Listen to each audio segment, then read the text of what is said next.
Ok, mes amis, on fait un petit Torah sur les Aseret Adibrot. Il y avait le Khatam Sofer. Le Khatam Sofer, c'est un des plus grands rabbins qu'il y a eu. Et le Khatam Sofer, il y a à peu près 200 ans, il avait son meilleur élève.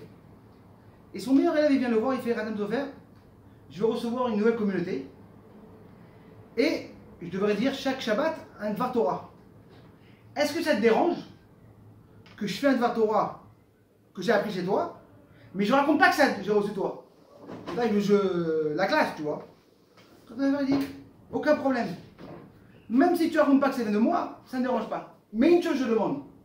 Si tu fais un Dvar Torah de toi, jamais tu racontes que ça vient de moi. Comme ça, si tu fais des bêtises, au moins... Et là, on va voir, la chose la plus importante qu'on va voir dans le judaïsme, c'est quoi? C'est le 10 commandements. Il n'y a pas plus fort que 10 commandements. Tu rentres dans chaque choule, tu vois les tables de la loi. Et là, je vais vous montrer un truc qui est un peu bizarre. Je ne sais pas si vous avez remarqué, mes amis, mais on va voir un truc qui est bizarre, c'est que les 10 commandements, ils sont écrits 2 fois dans la Torah. La paracha de Yitro et la paracha de Vetranan. Dans la paracha de Yitro, c'était à peu près deuxième, au milieu de la Torah. Et Vetranan, c'est juste à la fin.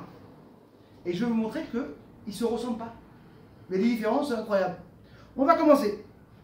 Le premier chose qu'il y a, c'est dans la Torah, il y a écrit le lien de quoi? Le garder le Shabbat. D'accord? Et qu'est-ce qu'il y a écrit? Zachor et Yom HaShabbat. Rappelez-vous le jour du Shabbat. D'accord? Ça, c'est dans la page des trop écrit. Pourquoi on fait le Shabbat? Pour se rappeler le jour du Shabbat. Et dans la page de Vetranan, écrit quoi? Shmor et Yom HaShabbat. Vous allez garder le Shabbat. Un, c'est appelé le rappel de Shabbat. Et un, c'est se garder. Et on continue. Dans la période de Yitro, écrit quoi? Pourquoi on fait le Shabbat? Pourquoi on fait la raison de Shabbat? Parce que Dieu s'est reposé. Vous aussi, vous devez reposer. Et dans Vetranan, qu'est-ce qui est écrit là-bas? Pourquoi on fait le Shabbat? Être en famille. Parce que vous êtes sortis d'Égypte et il faut se rappeler la sortie d'Égypte. D'accord? C'est une différence. Après ça, on continue dans l'histoire de respecter les parents. Qu'est-ce qu'il dit la Torah? Elle dit de respecter les parents parce que vous allez avoir une longue vie. Les mal yachron amecha. Et dans Vetranan, qu'est-ce qui est écrit? Les mal itav lecha. Comme ça va être bien pour toi. Ça va te faire du bien. Est-ce que c'est pour la longue vie ou pour toi? Et la quatrième chose, c'est le lien de la jalousie. On sait que la Torah te dit ne sois pas jaloux de ton ami. Et qu'est-ce que la Torah te rajoute? Tout qu'est-ce qu'il y a à ton ami. Et ça, je te demande, mais pourquoi la Torah te rajouter ça? Je comprends de ne pas être jaloux, qu'est-ce qu'il y a à mon ami?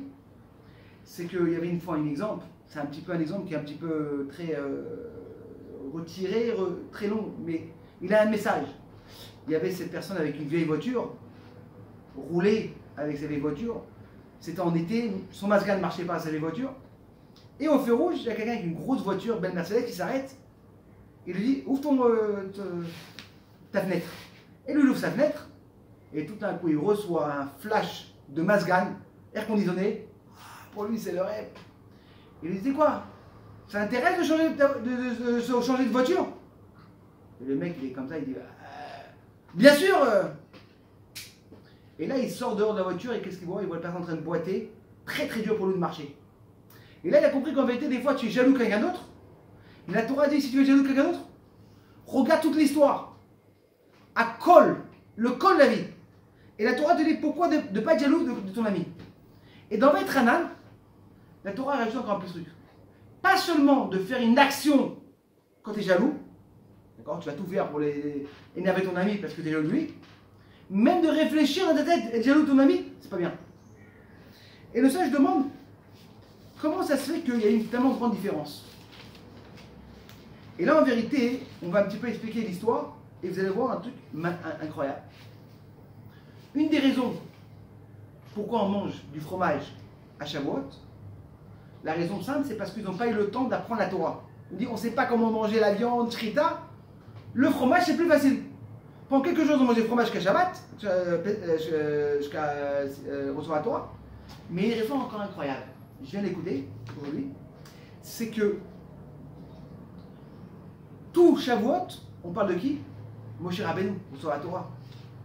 Si maintenant vous vous rappelez bien, quand Moshe est né, ses parents l'ont jeté parce qu'il y avait le décret du premier des garçons. Et qui l'a retrouvé? La fille de Paro. Elle l'amène à la maison et il voit que le bébé il pleure. Quand le bébé il pleure, c'est le bébé il a faim. Elle va au magasin, il n'y a plus acheté pour comment on appelle ça, les maternats. Il n'y a plus de maternat. Elle va vite appeler une femme qui va le donner et donner un petit billet. Et qu'est-ce que la Torah nous raconte? Le bébé n'a pas voulu boire de lait parce qu'elle n'est pas juive. Et là, elle a tout de suite compris. Pour se rappeler cette histoire de Moshe Rabbeinu, que Dieu l'a tout fait, comme il savait que ça va être connecté avec Hachem, et il a tout fait pour changer à notre personne de bébé, pour se rappeler là, qu'est-ce que la Torah te dit? Alors, la Torah te raconte quoi? Qu'on va manger du lait pour se rappeler l'histoire de Moshe Rabbeinu. Et là, on va passer quelques petits détails. On va passer quelques petits détails pour comprendre un petit peu la différence. Il faut savoir, au début, Hachem, quand il a donné la Torah, il a dit, moi je veux la Torah à qui? À tout le monde. Alors il est parti voir les goïms, à cette époque-là, il leur dit, écoutez-moi, vous voulez la Torah? On dit, qu'est-ce que c'est que la Torah? On n'a pas le droit de tuer. Ah non, nous, ça ne s'intéresse pas. Il est parti voir les Arabes, on n'a pas le droit de voler, pas de truc, non, et il est parti voir chacun. Et à la fin, il est tombé chez quoi, le peuple d'Israël. Mais comme Dieu, c'est le Dieu de tout le monde, il a laissé tout le temps une porte ouverte aux goïms aussi. Il a dit, peut-être qu'ils vont venir à la fin. Comme ça, ils ne pourront pas dire que je n'ai pas laissé la porte ouverte. Et là, on va voir qu'au début, la porte était ouverte, et à la fin, Moshe il a dit quoi? C'est fini. Avec Ranan, quand c'est la fin de la Torah, il dit c'est fini, je ferme la porte. Et la Torah, elle peut être seulement pour le peuple d'Israël. Elle peut être pour personne. Alors la première chose qu'on voit, Zachor et Yom HaShabbat. Rappelle-toi le jour du Shabbat. On sait que se rappeler le Shabbat, tout le monde peut se rappeler. C'est pas compliqué. Se rappeler le Shabbat, comment on fait ça? Le Kiddush. Le Kiddush et le repas. Même un gars, il peut venir et faire son Kiddush et Shabbat et le repas. D'accord? Même une personne qui est traditionnelle, il le fait en général. 90%, je pense qu'en Israël, même au monde, ils font le Shabbat et le Kiddush. Et après, toi, tu dis non. Moshe, quand il écrit les années, il dit Shmor. Garder, c'est quoi garder? C'est la lettre. C'est comme on avait dit, beaucoup de fois, on va te demander les gens, c'est quoi le problème d'allumer la lumière? Je comprends à l'époque, c'est compliqué, mais aujourd'hui, c'est la rigolade aujourd'hui. Je prends un petit truc, et je prends l'ascenseur, d'accord? Maintenant, voilà, bon, Hachem, une personne, il a commencé à faire Shabbat, d'accord? Et l'autre personne, malheureusement, il fait encore Shabbat. Ils arrivent dans chez un ami, et il y a à peu près 6 étages à monter. Celui qui n'est pas Shabbat, il allume le bouton, il monte, et l'autre, il monte. Qui travaille plus dur? Celui-là qui monte à pied ou celui qui monte à gazodeur? Je pense que celui qui monte à pied, il travaille plus dur. On dit, Shabbat, c'est repos. Et là, il y avait le Rav Jacobson qui dit un truc incroyable. Il dit, regarde comme la Torah, elle est émette, elle est vérité. Qu'est-ce que la Torah te dit? Tu n'as pas le droit de toucher le bouton. Allumer la lumière. Mais c'est quoi le problème? Oui, mais combien de temps tu perds à cause de ce petit bouton de Facebook, de WhatsApp et d'Internet? Des heures et des heures. Comme la semaine dernière, il y a samedi soir, il m'a dit, ah c'est dur que le Shabbat il est fini. Il dit, pourquoi ça me dit? Je dois retourner à mon portable. Pendant 26 heures, j'étais patron. J'avais que ma famille, ma femme, mes enfants. Je fais mon vrai kiff de Shabbat. C'est la Torah, elle émet, elle dit, Shmor, gardez le Shabbat et que le juif garde le Shabbat. À 100%. Un gars, il ne pourra jamais faire sans portable, sans WhatsApp, sans prendre voiture. Non, je ne peux pas ça. Après, on voit dans la pacha de Yitro, Zecher et Maaseh Bereshit, de se rappeler que Dieu a construit le monde. C'est tout le monde, Dieu a construit le monde pour tout le monde. Et après, qu'est-ce qu'il dit à la fin de la Torah? Zecher et Yetziat Mitzrayim. De se rappeler pourquoi je suis votre Dieu, de se rappeler que vous êtes sortis d'Égypte. Qui est sorti d'Égypte? Il n'y a que les Juifs. Après, on voit la troisième chose, que vous avez la longue vie. Tout le monde va avoir une longue vie, même les goïms. Et qu'est-ce qu'il dit à la fin de la Torah? Parce que les malitaves, que vous aurez des bonnes choses. Et qu'est-ce qu'il dit le Zohar? C'est quoi la bonne chose? C'est le Gan Eden. Qui reçoit le Gan Eden? Il n'y a que les Juifs. Et la quatrième chose, de ne pas être jaloux. La Torah te dit de ne pas faire une action de ne pas être jaloux. C'est vrai? Mais la Torah te dit, le Juif, même de réfléchir. Comme on avait parlé, c'est que des fois les gens disent que la tête, c'est rien du tout. Mais pour avoir la simcha, c'est la même chose que la jalousie. La simcha, elle travaille de 3 niveaux. Première chose dans la tête, de penser des bonnes choses. Deuxième chose, de parler des bonnes choses. Il y a des gens qui ne parlent que en galère. Je galère, je suis pas bien, je galère. Et pour pas avoir la simcha. Et après, danser avec les pieds. Il y a des gens qui vont danser comment avec les pieds, ils vont dire, ah là là, j'ai passé une soirée de folie. Alors comment ça le matin? Ah, je suis galère, je suis des... Non mais tout, mais hier soir je t'ai vu, tu t'es éclaté. Oui, parce que tu danses avec tes pieds, c'est pas... C'est qu'en vérité, à la fin, on voit que la Torah, elle était pour tout l'âme Israël. Et après ça, on voit, elle était que pour le... Elle était pour universelle, pour tout le monde. Et après Dieu a dit non, je donne que pour l'Israël. Et pour ça qu'il y a eu des petites différences.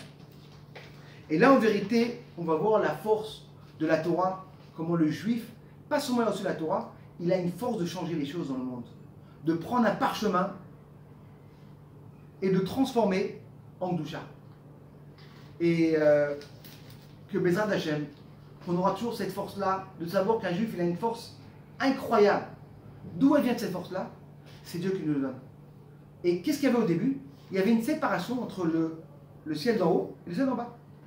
Tu ne peux pas prendre un fruit et faire une bracha et le rendre pur, le rendre kadosh. Comment c'est possible? De prendre un parchemin, que tu peux faire une chaussure avec ça, l'avdil, et tu le rends une mezouza.